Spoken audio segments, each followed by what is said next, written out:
All right, we've fallen down the memory hole, searching back in the memory, or maybe rehashing the memories of some teams, moments, or favorites from the past. And Tab Ramos kind of stirred up a memory remember of him. the past. I remember Tab Ray. What are you talking about? Okay, sorry. I had to jump in there. American soccer legend Tab Ramos, kind of dug up the 2014 United States men's national team. He was on CBS Golazo expressing his feelings on which United States men's national team was the best. So I think that 2014 team, for me, was the best team we've had. And I know I can go back to 94, and I think 94 was a very good team that we had too. And I know that people will say, well, 2002 made it to the quarterfinals. The 2002 team was very good, but they were losing 3-0 to Poland until South Korea scored against Portugal. They were out, right? So then they played Mexico in the next round. Okay, so you give credit for that. But the 2014 team, I mean, so they beat Ghana the first game, which you're supposed to win. And Josie got hurt.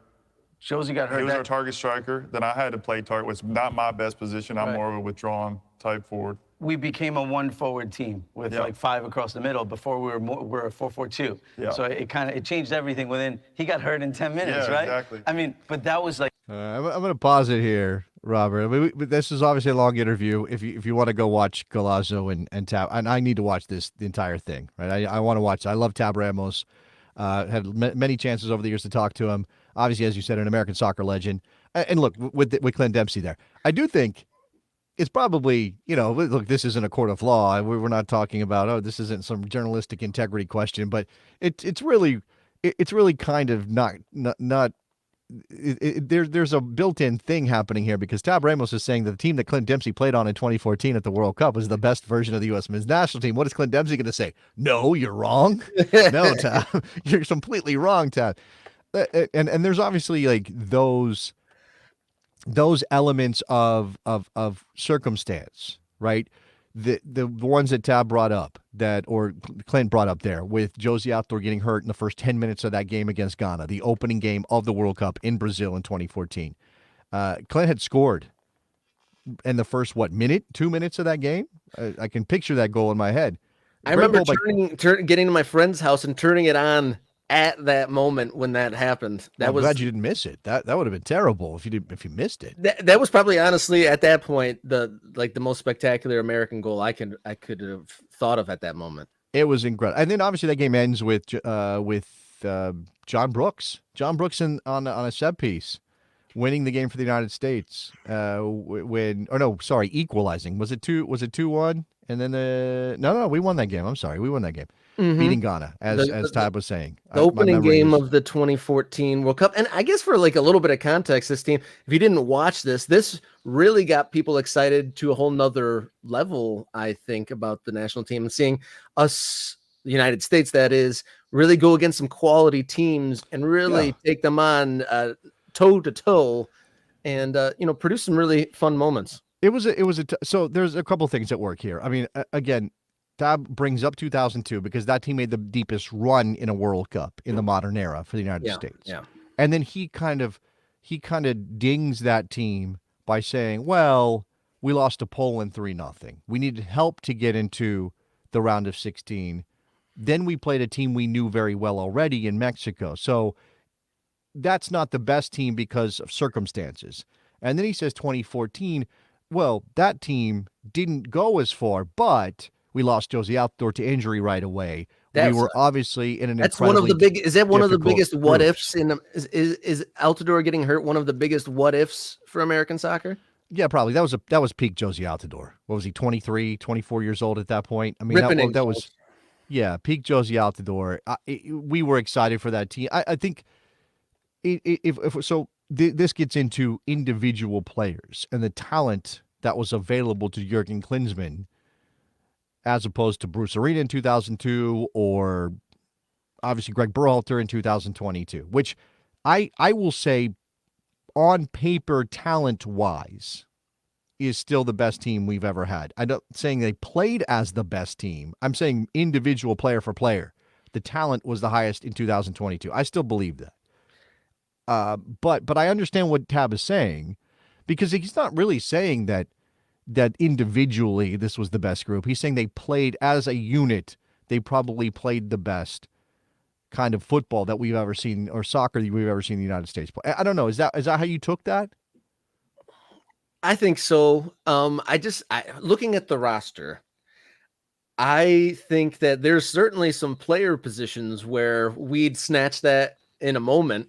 And if you allow me, the United States 2014 World Cup roster, can I read that? Yeah, go ahead. Goalkeepers, really where it jumps out. Tim Howard, Brad Guzan, Nick Rimando. Yeah, my kingdom for those three goalkeepers right now. All right? three of them would be the starter. I don't think there's much of a debate about that, is there? Baby Rimando? No, I well, I love Nick Rimando, but I'm biased about Nick Rimando. I'm on that my bias for Rimando probably means I can't be fair to a Matt Turner, I guess. But again, we're talking about this moment. What do we've got? We've got a Matt Turner who's not playing games. So it feels like anybody who was playing regularly, and Tim Howard was the starter at Everton, Brad Guzan was the starter at Villa, and Nick Rimando was the starter at RSL, would be an upgrade over what we got right now. So yeah, all three of them would start right now. Defenders, DeMarcus Beasley, Matt Beasler, John Brooks, Jeff Cameron, Timmy Chandler, Omar Gonzalez, Fabian Johnson. Wow, there's some names coming up here. DeAndre Yedlin. Yeah.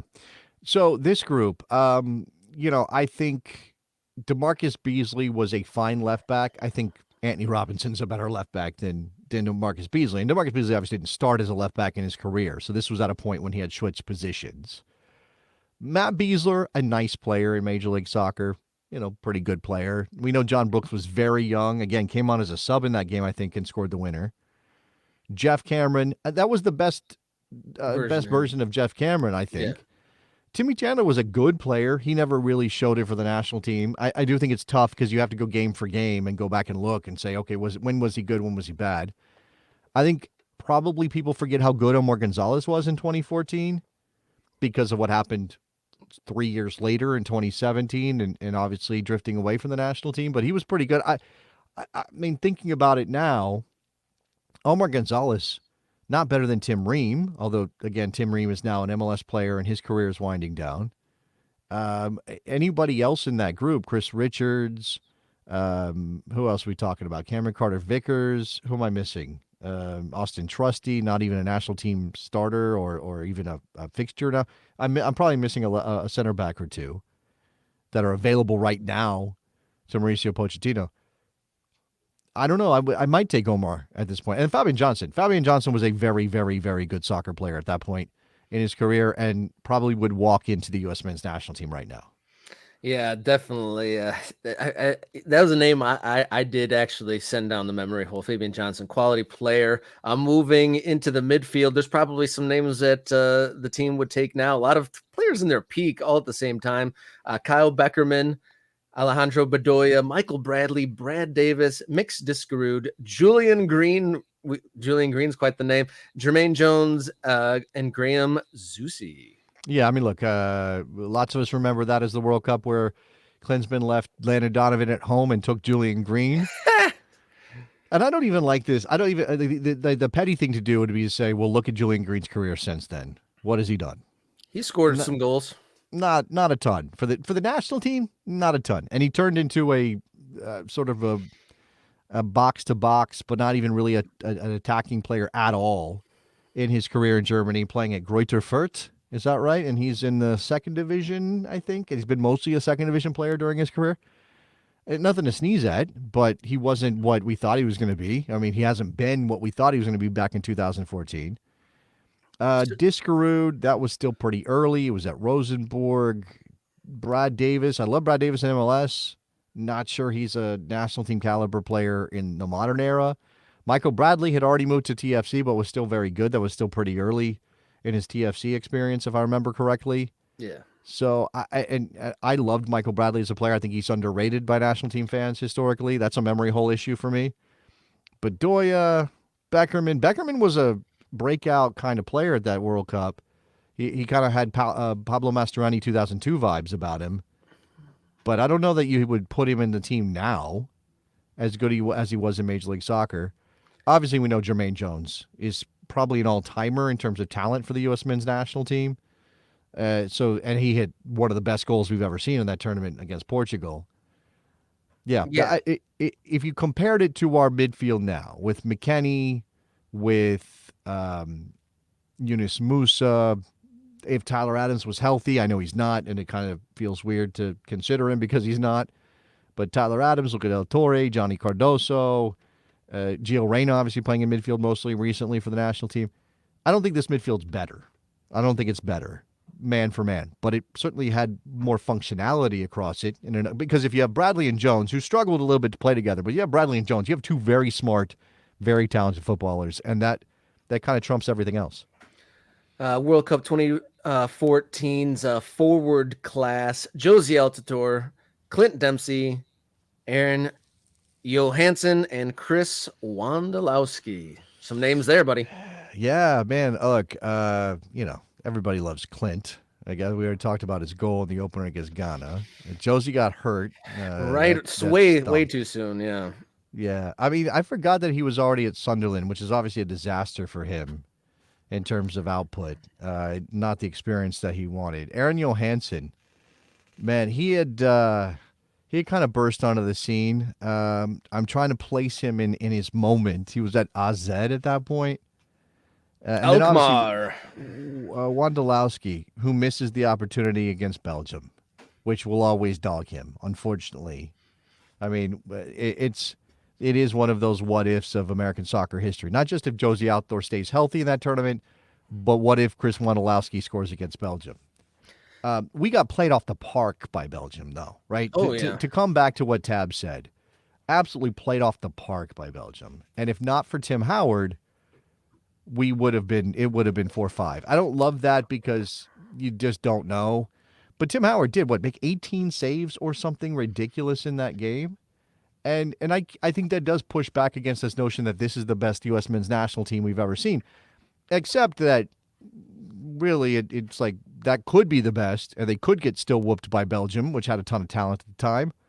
And there's just no other team that even measures up, even with the run in 2002.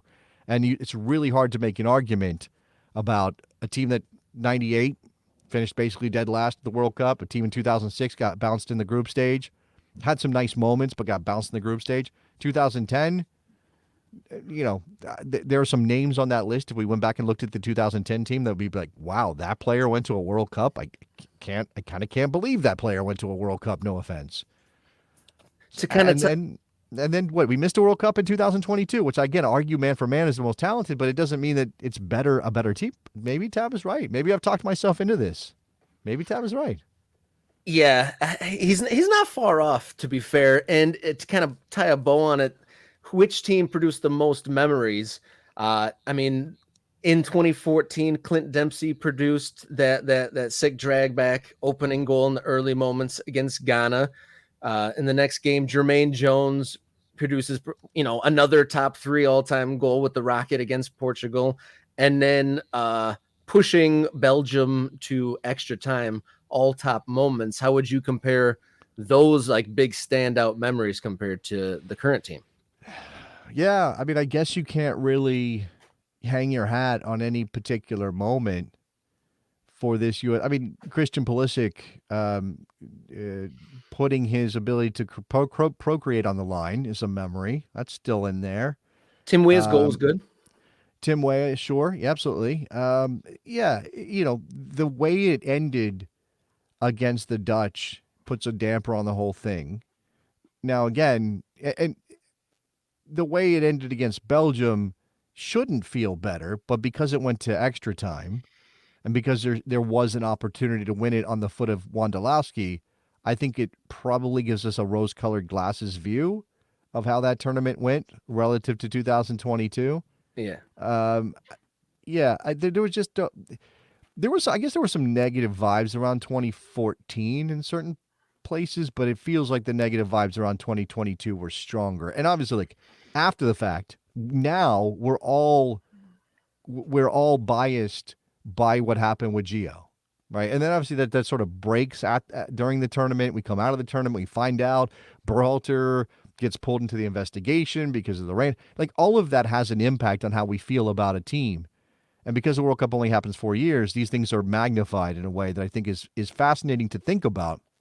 And you're not going to tell me that 2014 was a better team than 2002, because 2002 we beat Mexico 2-0 in a knockout game. And we played Germany to a basic standstill. And if not for Torsten freaking Frings, who knows what could have happened, right? To me, but I know I'm viewing that through nostalgia as much as I am through reality, Robert. Tab Ramos sent us down the memory hole. Thanks for coming down there with us. Great debate on that.